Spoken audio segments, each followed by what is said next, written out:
Olá, futuros e futuras canadenses! Hoje vocês vão participar então aqui de uma live comigo e com a Renata. Nós dois somos consultoras da Go North.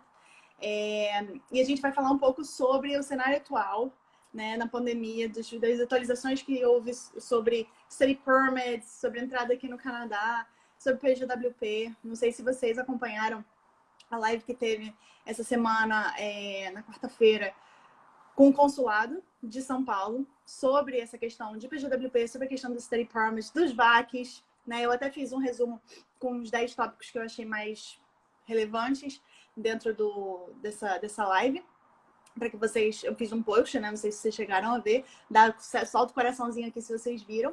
E a gente vai falar também sobre algumas coisas que foram faladas nessa live, algumas coisas que a gente está vivenciando que estão um pouquinho diferentes do que foi falado na live, né?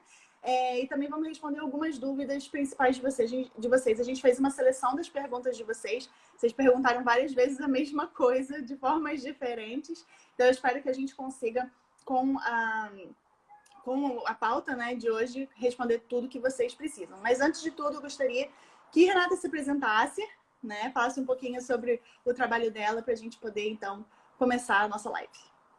Bom, gente, meu nome é Renato, eu sou uma das consultoras da Go North, trabalho lado a lado com a Kit. A gente tem feito muitas aplicações de visto, de processo de imigração, tanto para British Columbia, Ontário e outras províncias, mas o nosso foco maior mesmo é British Columbia e Ontário. A gente faz muitos processos de spouse sponsorship, muitos processos de aplicação paper-based. E o nosso maior objetivo é ajudar as pessoas a virem para o Canadá de uma maneira mais segura.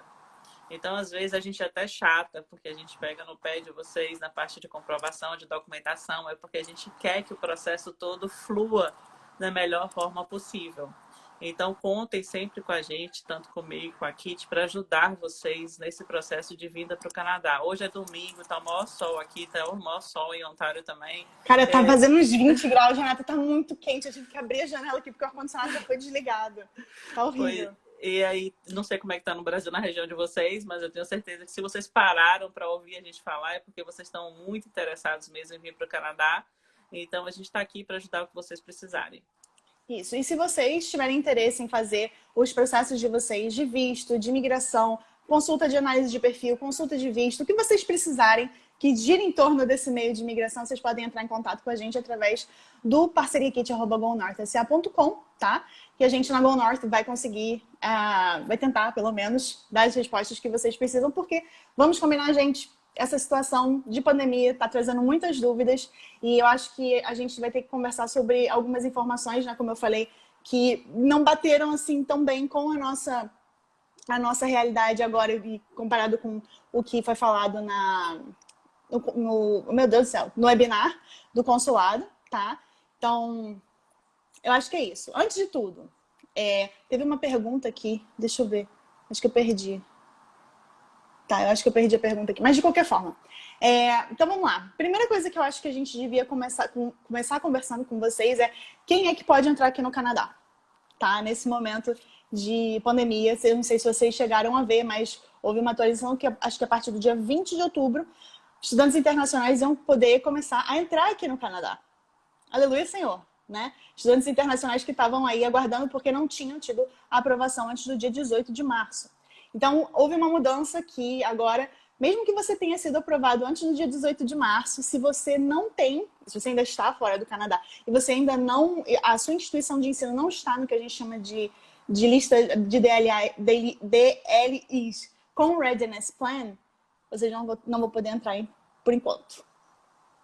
Tá? Eu acho que isso é uma coisa que devia ter entrado antes, apesar de que muita gente não queria começar as aulas online, tá aí postergando para poder começar as aulas presencialmente aqui no Canadá, e não faz muito sentido vir aqui para o Canadá.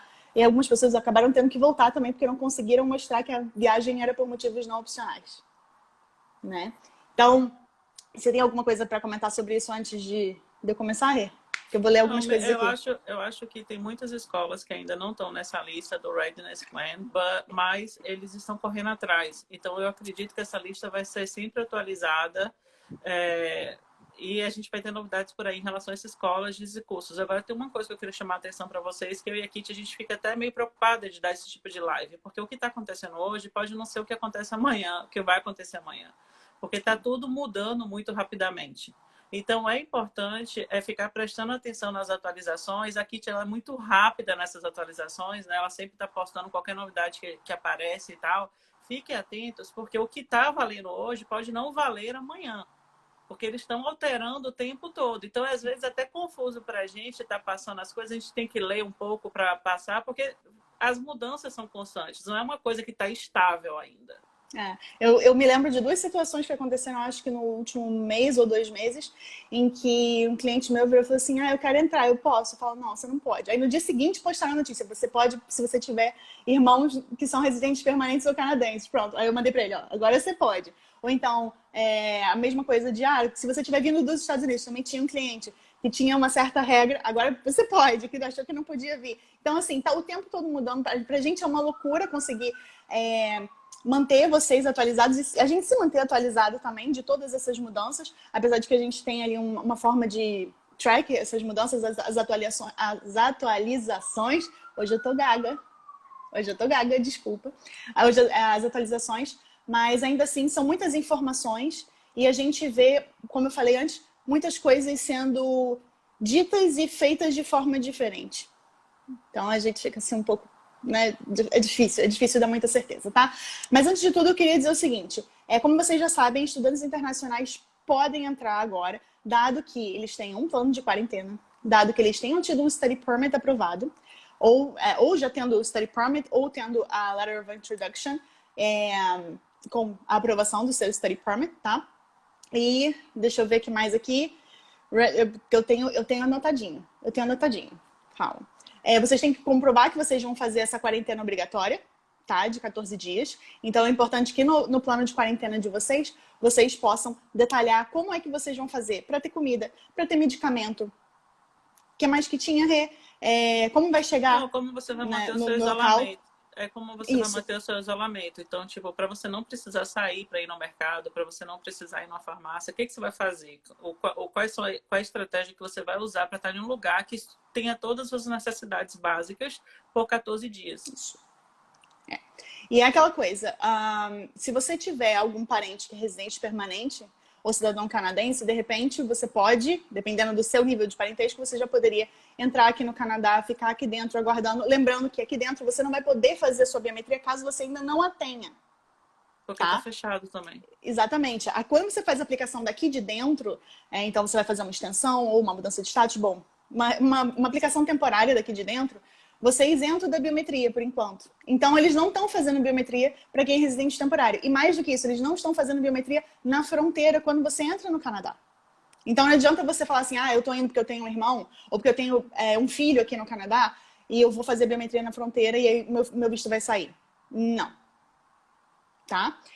Isso é importante. Então, uma coisa que eu queria falar justamente por conta de clientes que têm família aqui, eu queria só falar um pouco sobre o que são os familiares imediatos, e o que são os familiares estendidos, tá? E até porque algumas pessoas estão falando, eu tenho meu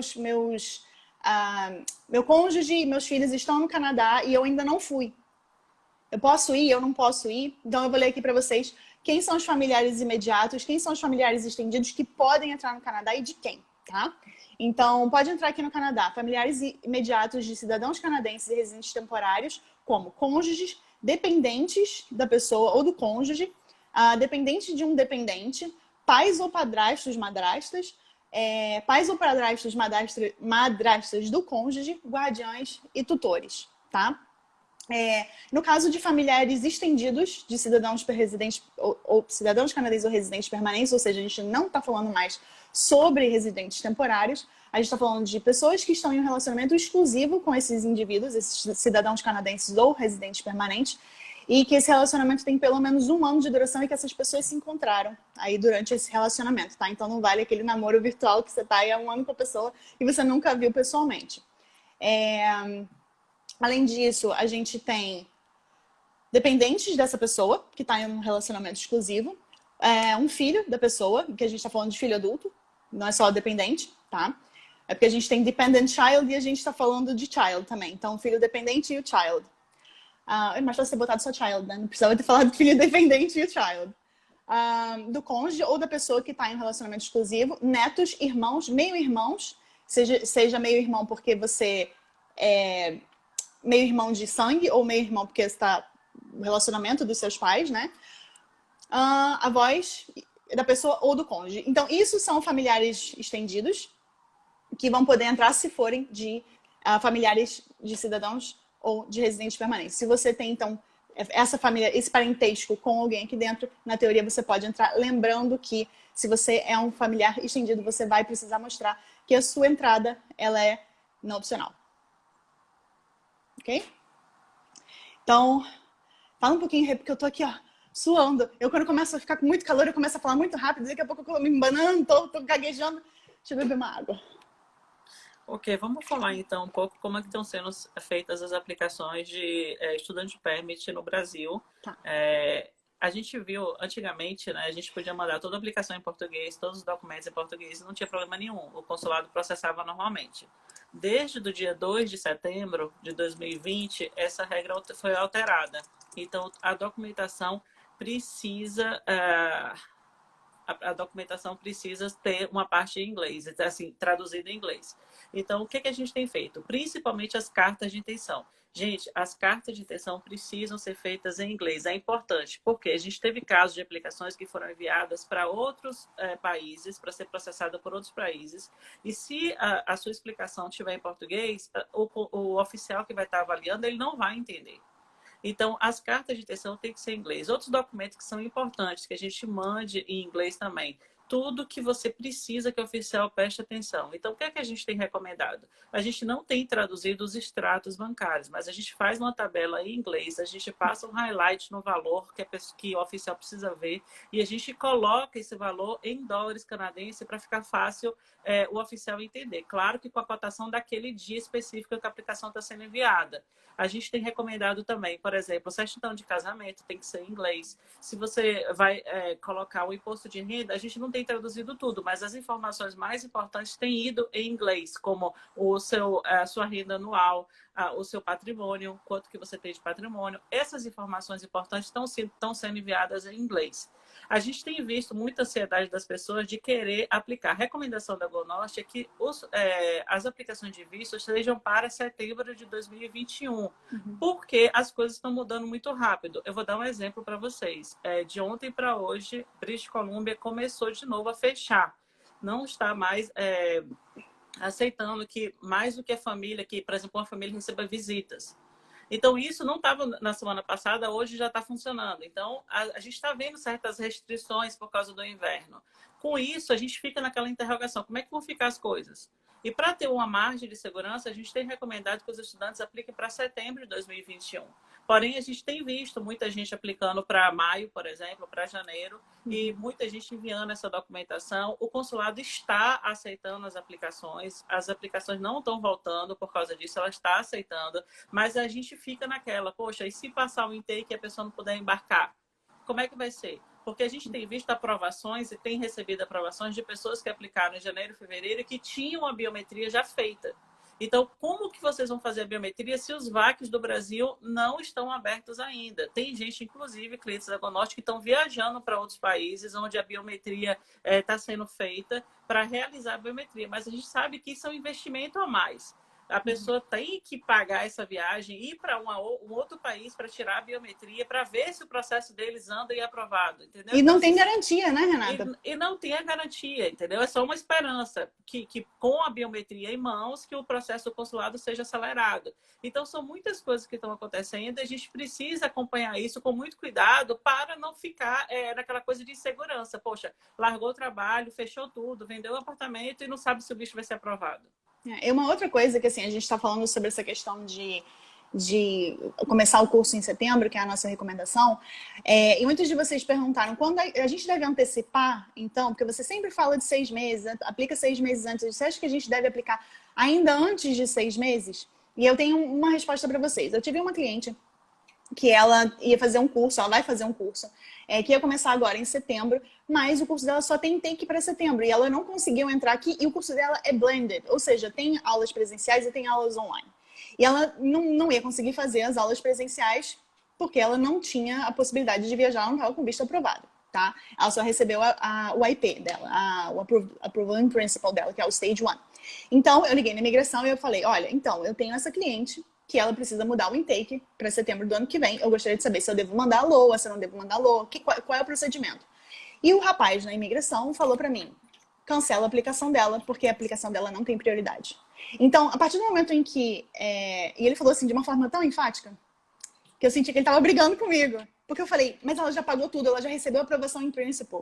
Por que ela vai, tipo, largar a aplicação dela que já está aprovada? Não faz sentido. Ela falou assim, olha, a gente tem poucos oficiais trabalhando nesse momento para dar prioridade para uma aplicação que vai ser daqui a um ano.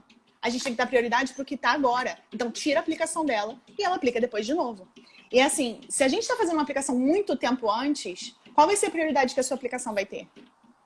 Eu acho que não tem muito sentido. Assim, eu fiquei um pouco traumatizada, confesso para vocês, porque nunca na minha vida eu falei com alguém na imigração com um tom um pouco mais pesado desse jeito. E ele falou dessa forma comigo. Então, eu comecei a ficar assim, 6 meses ainda vai ser a minha recomendação para vocês. Pode ser que passe do tempo, a gente não sabe, tá tudo mudando, a gente não sabe quando a pandemia vai acabar, a gente não sabe quando os VACs vão reabrir, tá? Que é essa outra pergunta que vocês fizeram incessantemente aqui, a gente não tem nenhuma ideia, a gente não tem previsão de quando é que eles vão voltar a emitir os vistos, especialmente para os cônjuges das pessoas que já foram aprovadas, no caso de study permits, porque vocês também estão vendo que os study permits estão vindo sozinhos dos aplicantes principais, não estão vindo dos filhos e não estão vindo dos cônjuges, a gente não sabe quando as famílias também vão ser liberadas, então estamos aí vivendo essa mesma incógnita que vocês, tá? Estão perguntando aqui, com a aprovação completa intake em janeiro online, tem problema começar do Brasil e para o Canadá no meio do intake? Assim, muita gente tem começado online, gente, e é ok começar online. A única questão que eu queria chamar a atenção de vocês é, por exemplo, se vocês aplicaram o cônjuge para um estudar e o outro trabalhar, esse tempo que você está no Brasil, o outro não vai estar trabalhando.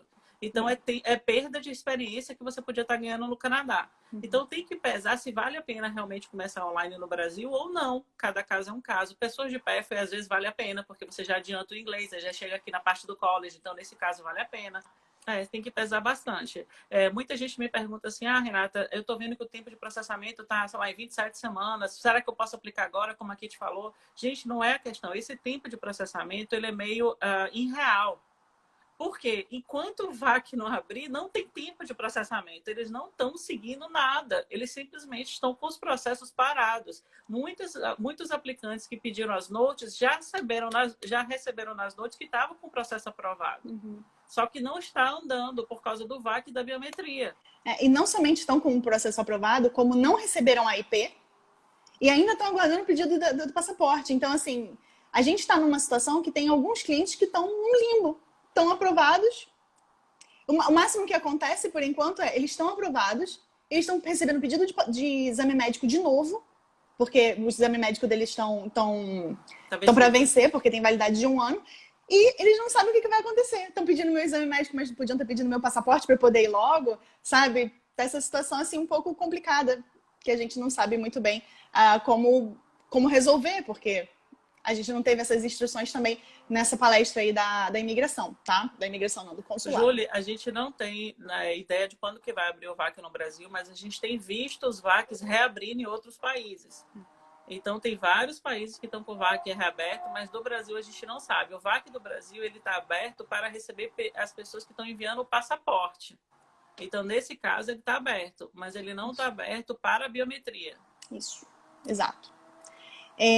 Vamos lá, Rê. Uma coisa que eu queria mostrar para vocês, porque uma das coisas que eu acho importante da gente avaliar é como vocês conseguem ver a lista das DLIs aprovadas, ou seja, as DLIs que já têm o Readiness Plan e as DLIs que, se vocês estiverem matriculados nelas, DLIs são as instituições de ensino, tá? Se vocês tiverem uma LOA delas, já tiverem feito a aplicação do visto, vocês têm uma chance maior, caso você já tenha biometria, já tenha exame médico, já tenha tudo, de receber uma aprovação de um visto, porque eles vão dar prioridade para quem está com essas LOAs de instituições que são designadas, tá? Designadas não, desculpa, que são, tem o Readiness Plan. Eu vou virar aqui minha telinha pra gente ver. A gente tem aqui um link desse aqui, vocês podem copiar e jogar no Google, Coronavirus Disease, Designated Learning Institutions Reopening to International Students, tá? E aí vocês vão ver aqui embaixo, e aqui embaixo vai ter duas opções, Primary or Secondary School ou Post-Secondary School. Como a maior parte de vocês faz Post-Secondary, ou quer estudar Post-Secondary aqui, a gente vai colocar aqui, e a gente vai escolher a província onde você vai estudar. Eu vou colocar aqui Ontário, porque eu estou em Ontário, então eu sou puxa-saco. E aqui a gente vai ver várias instituições. BC, por incrível que pareça, tem muito mais instituições aqui na lista, tá? Então, se a gente for olhar, aqui, ó, BC. Olha isso, antes tinha 3, agora tem 7 next, tá? Então, vocês podem consultar se a instituição de ensino de vocês está aqui. Quando é que elas entraram na lista também, porque essa lista aqui é atualizada mais ou menos quinzenalmente. Vocês podem ver aqui dia 3 ou dia 20. Então, daqui mais ou menos umas 2 semanas, a gente vai ter um novo update aqui a gente espera, com instituições de ensino, tá bom? E se a sua instituição de ensino não estiver nessa lista, aí você vai ter que aguardar um pouco, ela entrar na lista para que a sua aplicação de visto, caso ela já esteja completa, ter prioridade para você receber a sua solicitação de passaporte. Antes disso, não adianta que não vai ter. Ok, a gente está recebendo muita pergunta de pessoas que tiveram visto negado e querem saber quando reaplicar.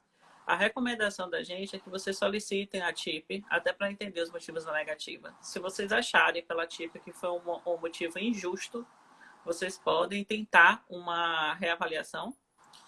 Não é garantido que eles vão aceitar, mas aqui teve até um caso de sucesso recente. Eu tive 2 anteriores, então é uma coisa que vocês podem cogitar.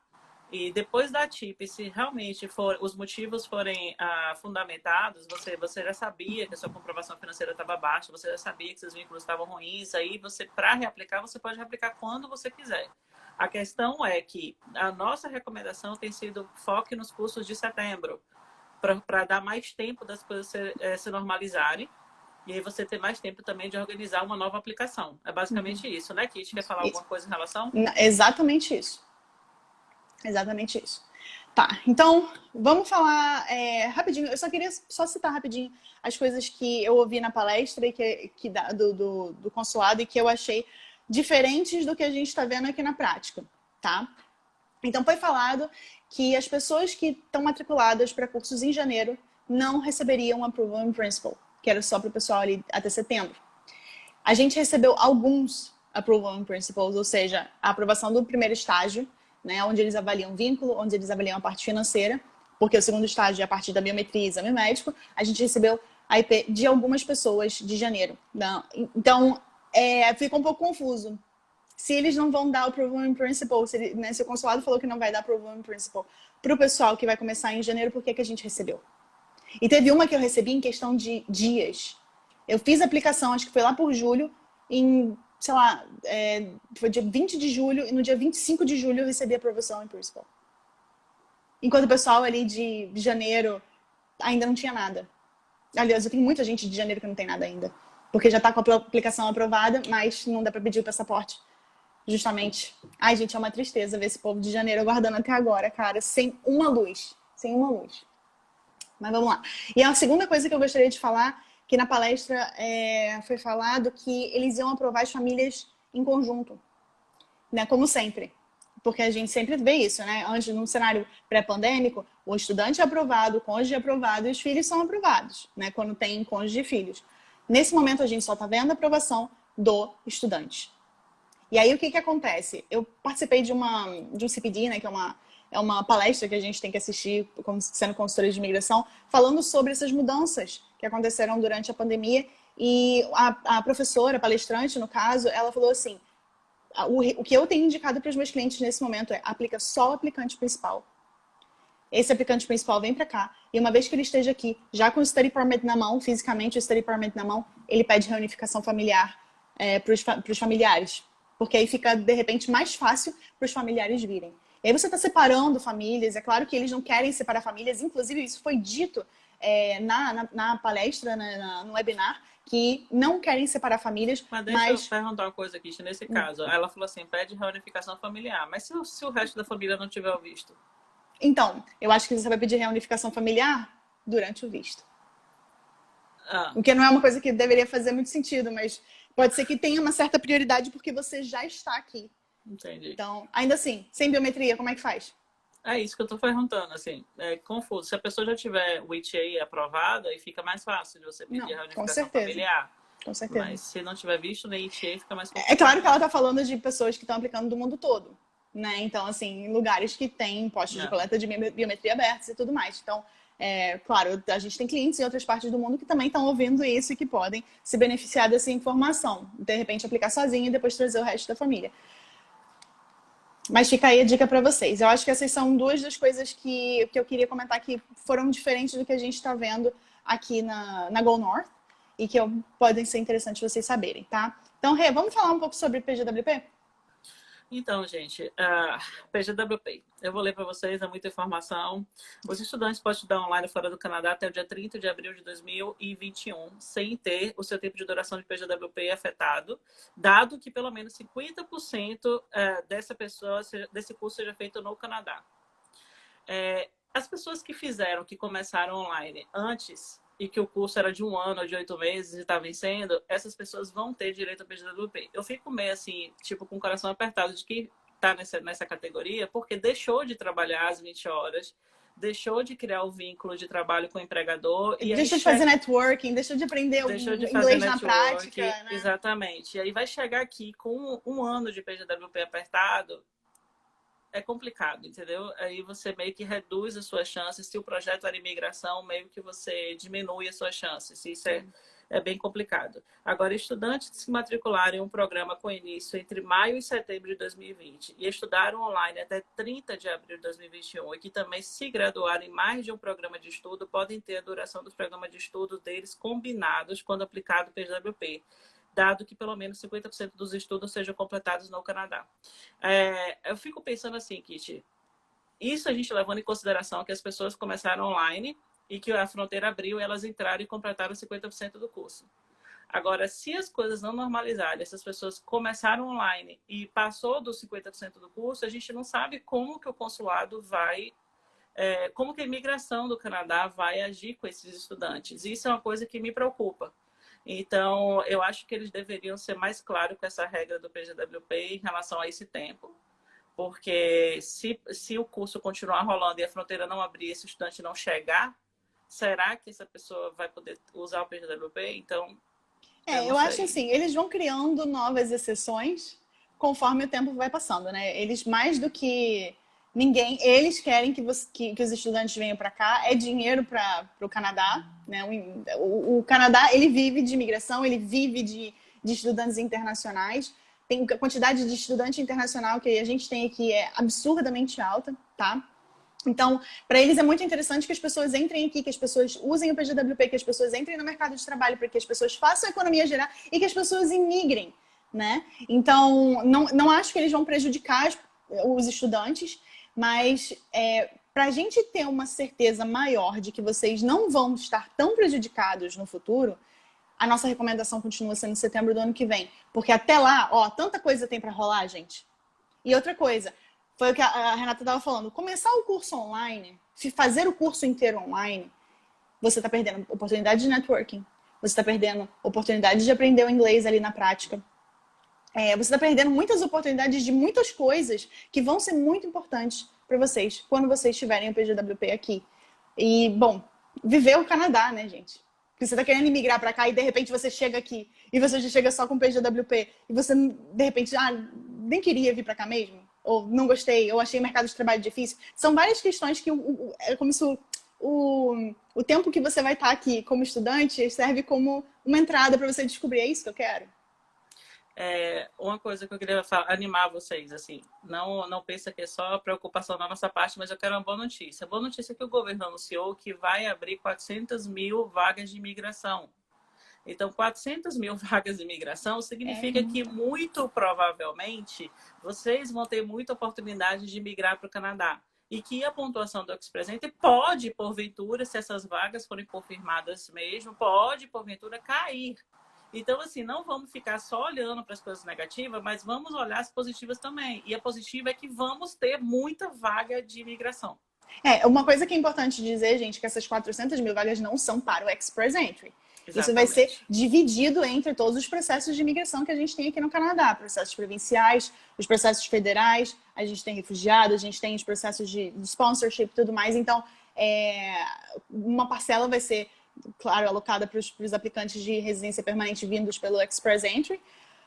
Eu espero que uma grande parcela, porque a nota do Express Entry está muito alta. Eles sempre dão prioridade para a classe econômica, porque o objetivo é girar a economia. E girar a economia precisa de pessoas qualificadas para trabalhar e movimentar o dinheiro aqui. Então, vai ser uma notícia muito boa para todo mundo. Eu acho que é uma notícia muito boa para vocês que estão querendo vir migrar. Vai ser uma oportunidade muito grande. Teve uma pessoa aqui que perguntou assim, é arriscado sair do Canadá agora como estudante e tentar voltar depois? Olha, se você já tem um study permit, eu acredito que, quando eu digo o study, você já está aqui no Canadá, você já está estabelecido aqui no Canadá, você já tem uma vida no Canadá, você tem um motivo real para voltar, né? Porque você tem uma vida aqui no Canadá, eu não vejo por que você vai ser barrado. Inclusive, eu conversei com uma pessoa aqui no Instagram mesmo, que falou que conheceu várias pessoas que foram e voltaram. Então, baseado nessa teoria e nessa prática, a gente pode ter um pouquinho mais de tranquilidade, gente, com relação a essa orientação. Uma observação. Aqui está falando isso em relação a hoje. Então, o que acontece? Eu não acredito que a imigração vai barrar ninguém que já está aqui no Canadá estudando e trabalhando. A imigração, você vai para o Brasil, a imigração vai voltar. Porém, eu tenho, inclusive, uma amiga muito próxima que está no Brasil nesse momento e todos os voos estão sendo cancelados um atrás do outro. Então, ela está tendo dificuldade de conseguir o voo para vir para cá. E aí, ela pode, claro, pagar mais caro, pegar uma outra passagem e vir, lógico. Mas, e tudo isso envolve o quê? Desgaste emocional e desgaste financeiro. Então, será que o momento ideal de sair do Canadá é agora, para passear? Será que vale realmente a pena? Você está disposto a pagar mais se por acaso o seu voo cancelado e você perdeu o dia que você tem que voltar a trabalhar ou perdeu o dia que você tem que voltar a estudar? Então, são coisas que têm que ser consideradas antes de simplesmente dar um passeio no Brasil. Às vezes não é um passeio, né? Às vezes são questões de a pessoa quer fazer uma cirurgia, a pessoa precisa fazer, qualquer coisa que seja essencial para ela, né? Às vezes está com muita saudade da família, tem alguma coisa, questão para resolver mesmo. Se não for absolutamente essencial, até sendo essencial, dá assim aquele medinho de falar vai tranquilo, mas até porque, gente, se a gente for olhar, os oficiais da borda daqui de Toronto, da borda que eu digo da fronteira, eles fazem às vezes algumas coisas que a gente não consegue prever. Então tem muitos casos de pessoas tentando entrar por Toronto que estão tendo surpresas ao lidar com oficiais do CBSA, tá? Então, a fronteira é sempre uma surpresa para todos nós.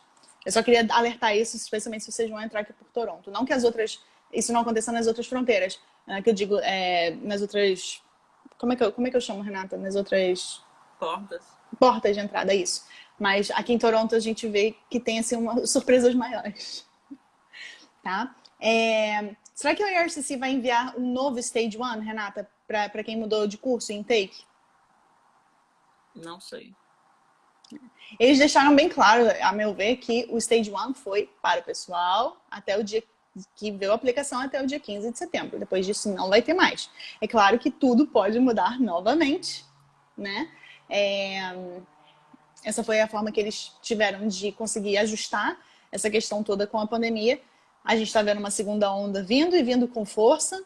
Sabe-se lá Deus o que vai acontecer a partir de dezembro, que vai ser inverno mais pesado aqui. A gente já está vendo o BC, como ela falou, fechando de novo. Aqui em Ontário os casos também estão aumentando. Então, até onde já tinha zerado o número de casos, eu estava muito pouco, voltou a subir também.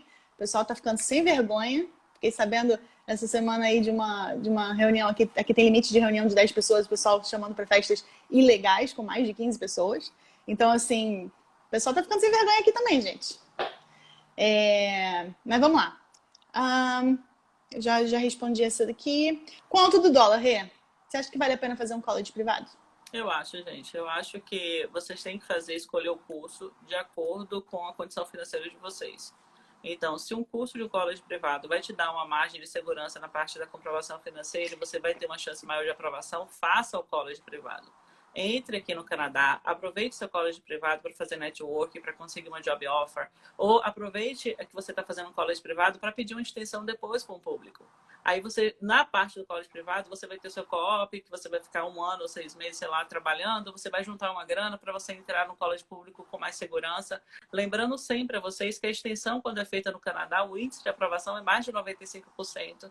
Você pode usar parentes até distantes como sponsor, eles não ligam, porque eles entendem que vocês estão cumprindo os requisitos, que vocês estão estudando, vocês mandam na hora da extensão o transcript escolar, o certificado de que completou o curso, então a aprovação é quase garantida. Claro que não existe nada garantido nessa vida, mas a extensão, a aprovação é quase garantida. Então, eu recomendo, se o seu dinheiro não dá para o college público, não fica batendo nessa tecla, não fica tentando... às vezes as pessoas me perguntam assim, Renata, meu perfil é bom? Eu falo assim, gente, perfil perfeito é aquela que a pessoa está nadando em dinheiro, está super bem empregado, com salário altíssimo, só que nem todo mundo tem esse perfil perfeito.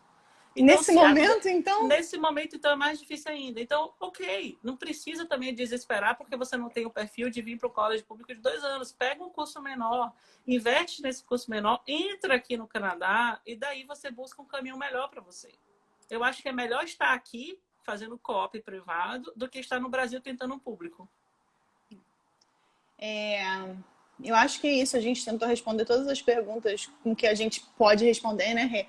Porque as outras perguntas que fizeram ainda tá tudo um pouco... Uma coisa só que eu queria falar em relação à comprovação financeira. Gente, vocês todos aí que estão nos ouvindo, assim, às vezes eu recebo muita crítica porque eu pego muito na parte da comprovação financeira. Conservadora! Exatamente. Eu quero dizer uma coisa para vocês. Se você tem um mínimo, que é de 1 ano, o mínimo para o seu college, para a sua despesa, você tem aquele mínimo lá do site do governo, que é a tuition de 1 ano mais 10 mil, e você quer aplicar, ok, é um direito seu fazer isso. O meu papel como consultora é alertar de que se você tiver mais do que isso, a chance de aprovação vai ser maior. Por que eu faço isso? Porque eu só quero ter aprovação? Não, não é.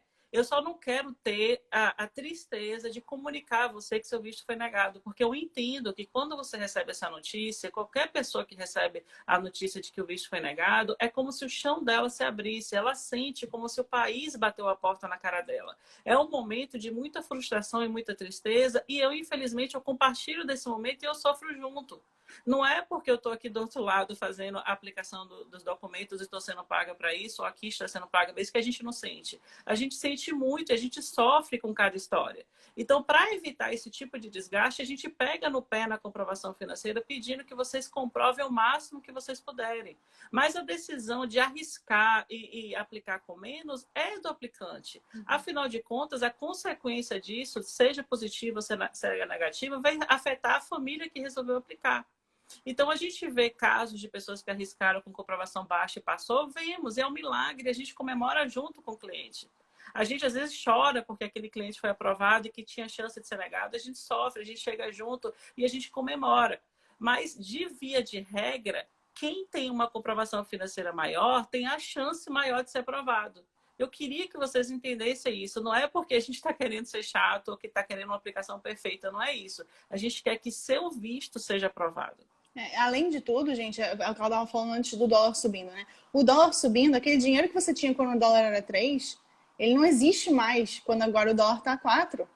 Então, vocês, num momento de tanta instabilidade com relação a essa questão do dólar, quanto mais dinheiro vocês tiverem para que, caso o dólar suba mais, vocês possam ainda garantir que tem o mínimo necessário, pelo menos, é melhor, tá? Então, teve uma pessoa aqui que perguntou qual é o mínimo que a gente recomenda. A gente sempre recomenda que você tenha, se você vai fazer um curso de 2 anos, tá?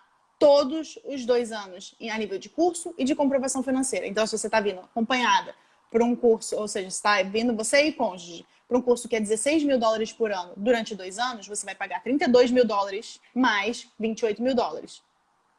Tá? Então, a gente está falando de $60 mil para um curso de 2 anos, nesse caso. Tá? Para você virar e falar assim, ai meu Deus, esse é o mínimo que eu tenho que provar? Não, esse é o mínimo para você ficar seguro. Ou um pouco mais seguro, porque a gente não tem como ler a cabeça do oficial, mas é uma coisa que a gente vai falar assim, ok, se você for negado, eu não acredito que seja por uma questão financeira. Pode ser por uma questão de vínculo, pode ser por uma questão de oficial não gostou do motivo do seu curso, ou outras coisas. Mas financeira não vai fazer muito sentido, porque você tem dinheiro suficiente para comprovar todo o teu tempo de estudo. Tá? Tem mais alguma coisa para adicionar, Rê?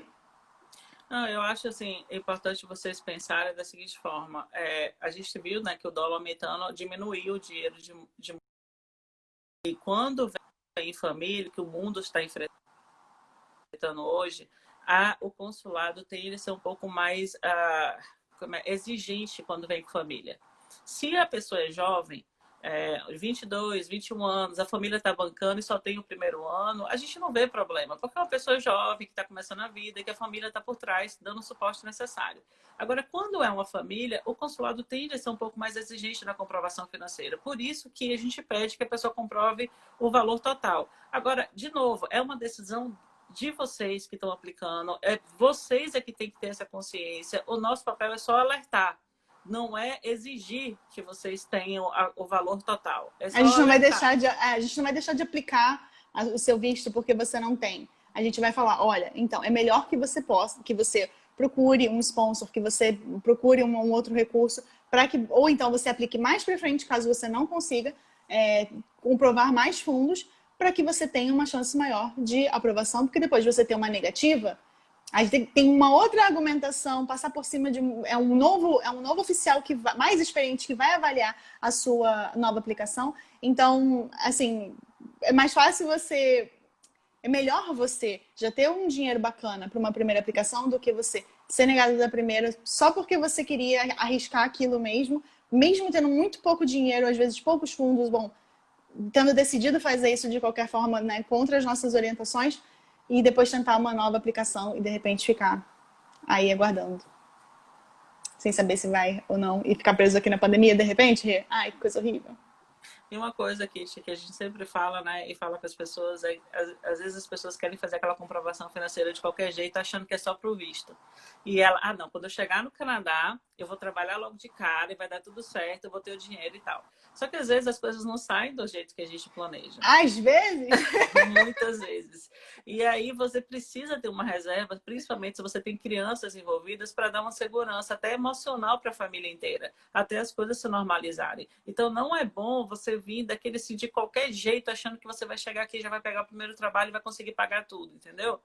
Faz as coisas com calma, com cuidado, com planejamento, para que você e sua família fiquem bem e as coisas possam acontecer da melhor maneira possível. O pessoal que me segue aqui no Instagram já me ouviu dizendo várias vezes que a última coisa que você imagina que vai acontecer com você é o que vai acontecer com você. Aquela coisa para qual você não se planejou é o que vai acontecer com você. Quando você tem mais dinheiro, você consegue, às vezes, remediar mais facilmente essas coisas possíveis que podem acontecer com você. A mesma coisa, entrou uma pandemia, quando é que as pessoas acharam que ia entrar uma pandemia, que ia fazer elas perderem os empregos? Desse jeito. A pandemia eu até estava acompanhando, eu estava esperando, mas não desse jeito, nunca passou pela minha cabeça. Então, vamos tentar fazer o possível e o impossível e fazer um planejamento muito mais,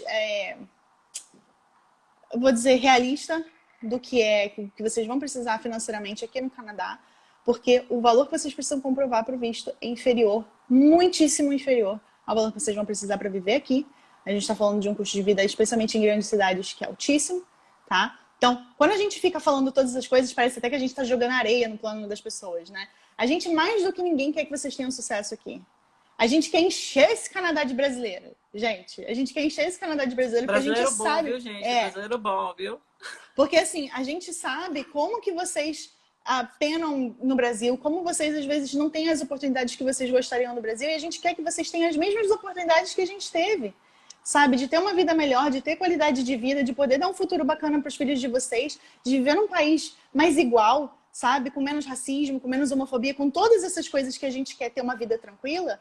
E a gente vai lutar com vocês para que vocês atinjam esses objetivos, tá? Então, quando a gente dá essas dicas, parece que a gente está brigando com vocês, de repente, porque a gente sabe que não é fácil tirar dinheiro assim, do nada para conseguir um visto aprovado, é porque a gente está vendo, olha, na nossa experiência, ter esse valor não vai ser suficiente para você atingir o seu sonho. E a gente quer que você atinja o seu sonho. Porque não tem nada mais gostoso do que ver alguém atingir o próprio sonho, gente. É isso. É isso que eu tenho para dizer. Bom, gente, se vocês quiserem, eu sei que são muitas perguntas que vocês têm, muitas dúvidas até pessoais, né? Então, se vocês quiserem conversar com a gente, marca pelo Parceria Kit, uma consulta com a Kit, uma consulta comigo, ou seja, de visto ou de processo de imigração, para a gente entender o seu caso e poder dar uma orientação personalizada. Isso. A gente entende que com a alta do dólar fica até difícil contratar uma análise de perfil completa, mas a gente tem diferentes serviços para facilitar a vida de vocês e facilitar o pagamento. Então, entre em contato com a gente para a gente poder conhecer a tua história e poder dar uma orientação mais personalizada. Exato, gente. Então, parceriakit@gonortesl.com é o e-mail que vocês podem usar. A gente responde bem rápido, na verdade. E acho que é isso. Se vocês precisarem de qualquer coisa, a gente vai dar suporte para vocês. Muito obrigada a todo mundo que participou aqui da live. Muito obrigada, Rê, por participar aqui da live também. E eu acho que é isso. Um bom domingo para todo mundo. Espero que a gente tenha notícias boas para vocês em breve. E se a gente tiver as notícias boas, a gente volta aqui para contar mais.